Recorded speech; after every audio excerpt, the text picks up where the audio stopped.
Terkuak sudah drama babi ngepet di Sawangan, Depok, Jawa Barat. Babi yang disebut sebagai jelmaan manusia adalah anak babi hutan yang dibeli secara daring.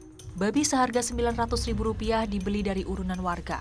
Rencana rekayasa babi ngepet sudah disusun oleh tersangka dan warga sekitar sebulan. Hal ini dilakukan lantaran tersangka yang merupakan tokoh masyarakat ingin menjadi terkenal dan pengajiannya semakin ramai. Keinginan untuk terkenal namun menggunakan cara yang salah seperti ini seharusnya tidak terjadi.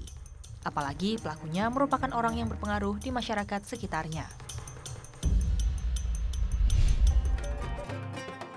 Saudara-saudara, para pemirsa Net TV yang saya cintai, sekarang ini beragam cara orang untuk meraih harta, cara orang untuk meraih pangkat, cara orang untuk meraih jabatan, bahkan cara orang untuk meraih popularitas.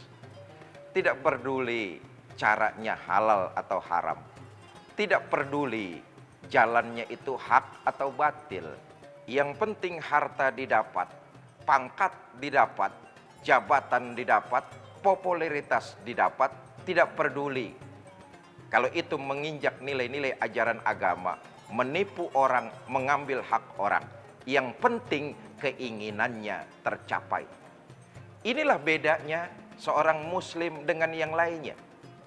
Ketika ia ingin melakukan sesuatu, ia selalu menanya di hati sanubari yang paling dalam, yang saya kerjakan ini sesuai agama apa tidak?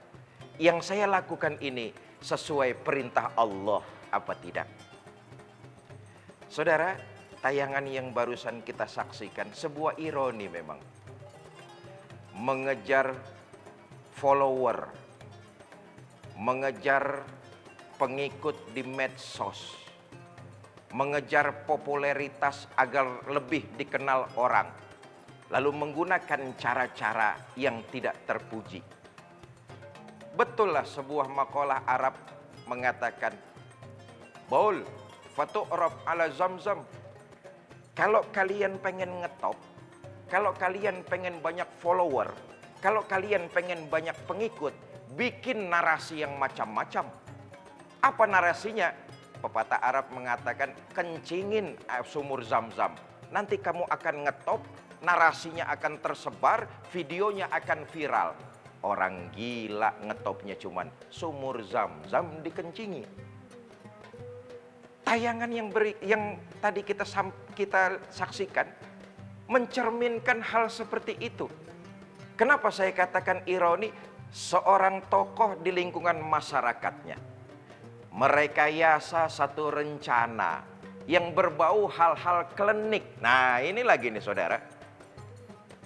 Babi ngepet. Hal-hal yang klinik.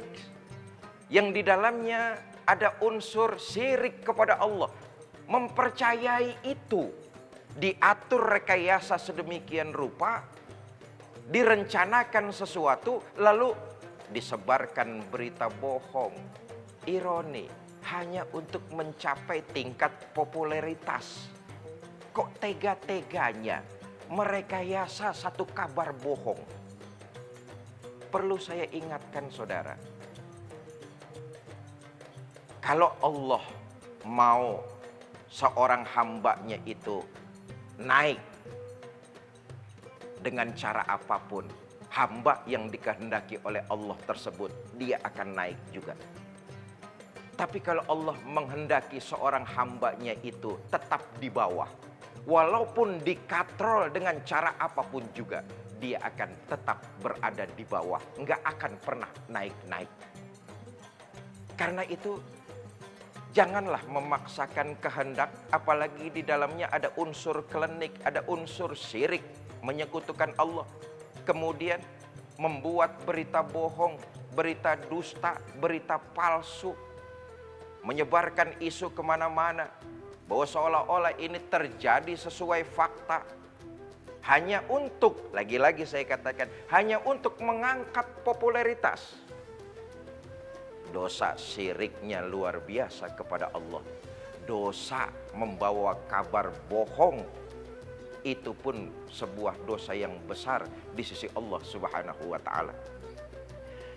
Karenanya hati-hati dengan pembicaraan. Hati-hati dengan lisan kita. Tentu kita semua punya keinginan. Tapi keinginan jangan sampai kita raih dengan menghalalkan berbagai macam cara. Apalagi kemudian menyiasati lalu melontarkan dari lisan kita kabar-kabar berita bohong. Sebab selain azabnya di akhirat sangat pedih, di alam dunia orang yang suka berbuat kabar bohong, pembicaraannya selalu dusta, sudah mendapat hukumannya. Apa di antara hukumannya orang yang berbohong? Orang di sekitarnya tidak akan lagi mau percaya. Saudara, kepercayaan harus kita jaga. Kepercayaan akan tumbuh kalau lidah, lisan, ucapan kita selalu benar. Tapi kalau lidah, lisan, ucapan kita selalu kebohongan terus, lambat laun orang tidak akan pernah percaya kepada kita. Karena mereka menganggap kita penebar kebohongan. Karena itu jaga lisan, jaga lidah, jaga perkataan kita. Jangan sampai membawa kabar bohong kepada setiap orang. Na'udzubillah, summa na'udzubillah. Nabi bergelar Al-Amin. Orang yang dapat dipercaya omongannya. Karena memang Nabi nggak pernah menyebarkan atau berkata-kata yang bohong. Karena itu Nabi sangat dipercaya di lingkungan masyarakatnya. Saudara, boleh saja kita raih kesuksesan, tapi jangan menghalalkan segala macam cara, termasuk di dalamnya menebarkan berita dusta. Ini saja yang dapat saya sampaikan. Mudah-mudahan tayangan hari ini membawa banyak hikmah buat kita, agar kita hati-hati lagi menapaki kehidupan di alam dunia ini. Terima kasih atas segala perhatian. Mohon maaf atas segala kekurangan. Wallahul muwafiq ila aqwamit thoriq. Assalamualaikum warahmatullahi wabarakatuh.